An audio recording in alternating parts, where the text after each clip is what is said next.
Hello everyone, my name is Mohammad Alim और आप देख रहे हैं ऑल ज्ञान पॉइंट चैनल। तो गाइज़, ये दूसरी वीडियो है लव जिहाद के कानून के ऊपर। इससे पहले भी मैं 2 वीडियो बना चुका हूं और आज की इस वीडियो में हम कंप्लीट करेंगे सेक्शन 6 से लेके 8 तक। और सेक्शन 6 से लेके 8 तक जो है कंप्लीट करने के बाद में थर्ड वीडियो में उसको हम कवर करेंगे, क्योंकि ये तीनों सेक्शन जो हैं थोड़े लंबे होने वाले हैं। तो देखते रहिए पूरी वीडियो शुरू से आखिर तक, और ये वीडियो इंटरेस्टिंग भी होने वाली है आपके लिए। तो बिना देरी करे शुरू कर देते हैं हम। और मैं इसके लिए पहले पढ़ता हूँ सेक्शन 6 एक बार आपके लिए, ज़रूर गौर से सुने। Any marriage which was done for sole purpose of unlawful conversion और vice versa by the man of one religion with the women of another religion,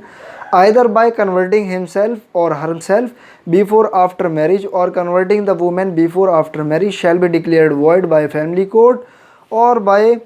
other court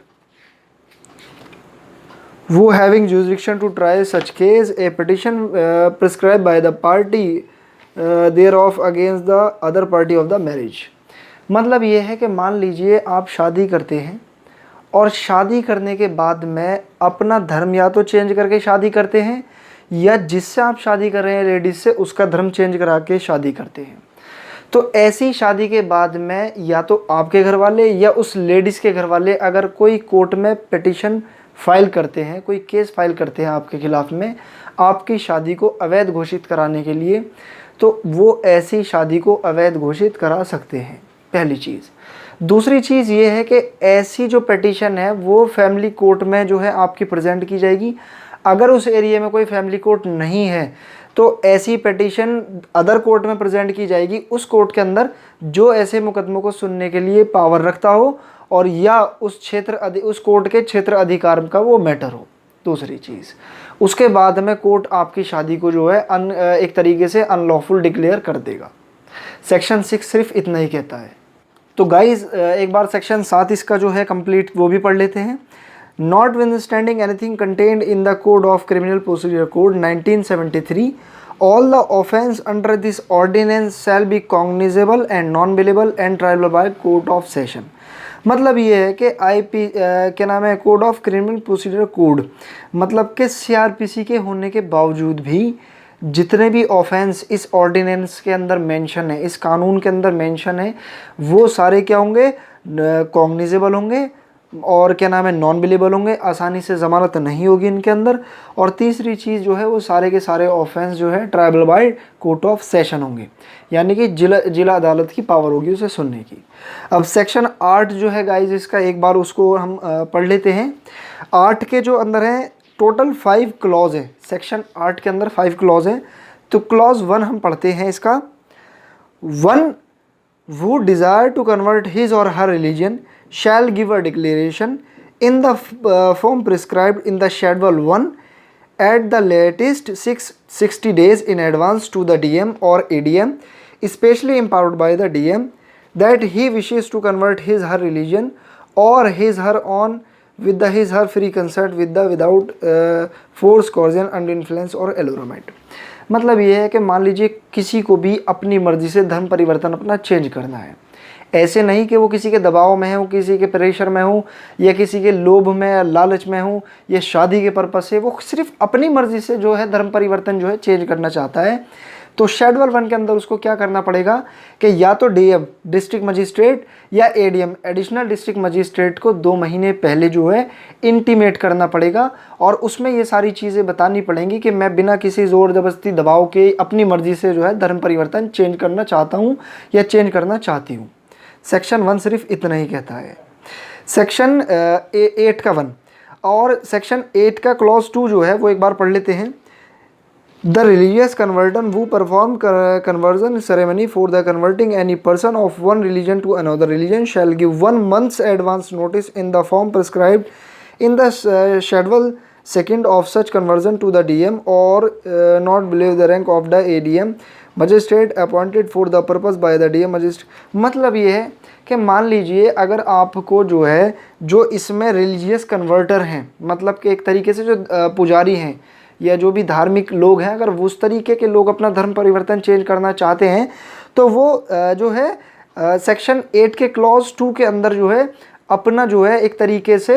1 महीने पहले, ऊपर वाले में क्या था, 2 महीने पहले 60 डेज, इसमें 1 मंथ, 1 महीने पहले आपको डीएम या एडीएम को सूचना देनी पड़ेगी और उसमें भी ये सब चीज़ें आपको बतानी पड़ेंगी कि मैं किस वजह से जो है धर्म परिवर्तन अपना चेंज कर रहा हूँ। अब जो है सेक्शन 8 का क्लॉज 3 एक बार और इसको पढ़ लेते हैं। The DM after the receiving information under subsection 1 और 2 shall give the inquiry conduct through police with regard to the real intention, purpose and cause of the purpose religious conversion। मतलब ये कि जब ऐसी कोई सूचना डीएम को या एडीएम को मिलेगी, ठीक है, तो उसके बाद में डीएम क्या करेगा कि उस बंदे की जो है एक तरीके से इंक्वायरी कंडक्ट कराएगा पुलिस के थ्रू, और वो ये देखेगा कि कहीं ये बंदा जो है किसी और पर्पज़ के लिए जो कन्वर्ट नहीं कर रहा, उसमें सिर्फ यही चीज़ देखी जाएगी। अगर उसके अंदर ये पाया जाता है कि ये दूसरे पर्पज़ के लिए अपना जो है धर्म परिवर्तन चेंज कर रहा है, तो उसके लिए ऐसा जो है धर्म परिवर्तन डीएम कैंसिल कर देगा। और अगर उसकी एक तरीके से जो पुलिस इंक्वायरी करेगी उसमें यही पर्पज़ पाया जाता है कि भाई अपनी मर्ज़ी से ही बंदा खुद चेंज करना चाहता है, ये जो लेडीज़ है वो खुद चेंज करना चाहती है, तो उसके बाद में जो है वो अपनी रिपोर्ट इसके बाद में डीएम को सौंप देगा। जो सेक्शन 8 का क्लोज 4 है उसको पढ़ते हैं। Contraventions of subsection 1 and subsection 2 shall have effect to rendering the purpose conversion। मान लीजिए कि आपने जो है एक तरीके से जो धर्म परिवर्तन अपना चेंज कर रहे हैं, और सेक्शन 8 के क्लॉज 1 में और 8 के क्लॉज 2 में जो मैंने शेड्यूल बताए थे 60 डेज़ का और 30 डेज़ का, उसमें अगर आप धर्म परिवर्तन चेंज कर रहे हैं और उसके अंदर कोई कमी पाई जाती है, तो ऐसा धर्म परिवर्तन आपका क्या होगा, वो इलीगल होगा, वॉइड होगा, गैर कानूनी होगा। अब सेक्शन 8 का जो क्लॉज है वो 5 हम एक बार पढ़ लेते हैं। वो ever contravenes the provision of sub section 1 shall be punished. मतलब ये है कि मान लीजिए जो मैंने 60 डेज़ का आपको बताया था, अगर ऐसे में कोई अपराध, मतलब कि कोई धर्म परिवर्तन अपना छुपा के करता है, शादी के पर्पज़ से करता है या किसी लालच में करता है या गवर्नमेंट को धोखा दे के जो है अपना धर्म परिवर्तन चेंज करता है, तो ऐसी कंडीशन में जहां 2 महीने पहले सूचना दी हो डीएम को, ऐसी कंडीशन में अगर कोई पाया जाता है इस तरीके से ऑफेंस करता हुआ ये वाला,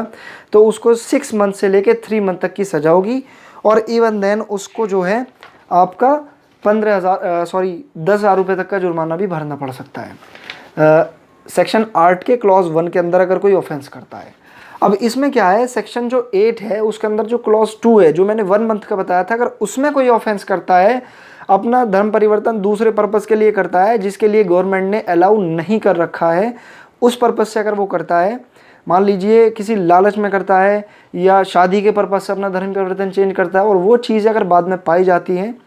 तो ऐसे पर्सन को 1 साल से लेके 5 साल तक की सज़ा मिलेगी और इवन देन 50,000 रुपये तक का जुर्माना उसके ऊपर हो सकता है, जो सेक्शन 8 के क्लॉज 2 के अंदर इसको जो है एक तरीके से करेगा, ऑफेंस करेगा, गवर्नमेंट से अगर छुपा के करेगा। तो गाइज़ ये जो है सेक्शन 6 से लेके हमने 8 तक इसमें कवर कर लिया है। इसके बाद में जो है तीसरी वीडियो में हम कंप्लीट आगे के सेक्शन करेंगे। अगर वीडियो अच्छी लगी हो तो वीडियो को सब्सक्राइब ज़रूर कर